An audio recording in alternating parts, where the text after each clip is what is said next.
2015 से अरविंद केजरीवाल जी गारंटी ले रहे हैं यमुना जी की सफाई की, लेकिन यमुना जी आज भी उतनी ही मलिन है, उतनी ही प्रदूषित है अरविंद केजरीवाल जी के राज में। लेकिन हाँ, यमुना जी की सफाई का एक बहाना मिल गया अरविंद केजरीवाल जी को, एक 500 करोड़ का घोटाला यमुना जी की सफाई की आड़ में करने का। ये मैं क्यों कह रही हूं? क्योंकि एसटीपीज, जैसा आपको अध्यक्ष जी ने बताया कि 10 एसटीपीज थे जिनको 2 कैटेगरीज में क्लब कर 4 टेंडरों में, केवल 4 टेंडरों में बिड मंगवाई गई और किसी भी प्रकार की डिटेल प्रोजेक्ट रिपोर्ट नहीं बनाई गई। क्यों?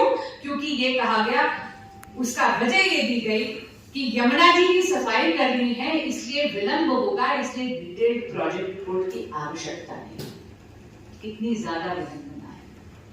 अरे डिटेल प्रोजेक्ट रिपोर्ट की तो आवश्यकता है, क्योंकि हर सरकार को ये तो देखना है कि बिड मंगाने से पहले न्यूनतम कितना होना चाहिए, कितना खर्चा चाहिए। ये तो आम गृहिणी भी जानती है कि राशन खरीदने से पहले आपको पता होना चाहिए कि आपका बजट कितना है, कितने बजट की आवश्यकता है। इतने बड़े करोड़ों करोड़ों के प्रोजेक्ट आप बिना डिटेल प्रोजेक्ट रिपोर्ट के निकाल रहे हैं। इसमें आप ये देखिए, एसटीपीज ने किसी भी प्रकार का ढंग का प्रोसीजर फॉलो नहीं। उसके बाद हम आगे दूसरी बात पर, कॉस्ट एस्टिमेशन जो थी वो इन्फ्लेट करी गई, यानी उसको बढ़ाया गया। और क्यों बढ़ाया गया? क्योंकि जब आप डिटेल प्रोजेक्ट रिपोर्ट नहीं लेंगे तो आप क्या करेंगे? आप कहेंगे कॉस्ट एस्टिमेशन हम रोहिणी के एसटीपी प्लांट की कर देते हैं। अरे रोहिणी के एसटीपी प्लांट में 100% इंक्रीज होना था और बाकी के आपने वो जो एक प्लांट जिसमें 100% इंक्रीज होना था, आपने कह दिया यही बजट है जो सब पे लागू होगा। और आपने ये नहीं देखा कि जो बकाया के प्लांट्स थे उसमें केवल 52% इंक्रीज की आवश्यकता थी। तो बताइए, एक प्लांट जिसमें 100% कैपेसिटी बढ़ानी थी, उसका पैसा ज्यादा होगा ना, उसका पैसा आप न्यूनतम तौर पर एक बजट पर उन पे कैसे लागू कर देंगे जहां पर केवल 52% इंक्रीज की आवश्यकता है? ये बहुत स्वाभाविक सी बात।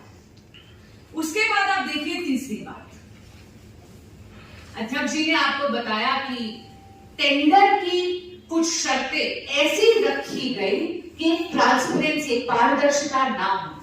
केवल आम आदमी पार्टी के चुनिंदा कुछ बिडर्स हैं जिनको बुलाया जाए टेंडर बिड के लिए। इसमें 2 चीजें करी गई। पहली बात तो एक ऐसी टेक्नोलॉजी के लिए बोला गया, IFAS टेक्नोलॉजी, जो 1 दिसंबर 2021 की मीटिंग में मिनिस्टर वोटर यानी मंत्री जी ने तय कर दी कि केवल और केवल ये टेक्नोलॉजी चलेगी। अध्यक्ष जी ने आपको पढ़ के सुनाया कि फाइल में ये लिखा गया कि मंत्री जी तो कॉम्पिटेंट ही नहीं थे।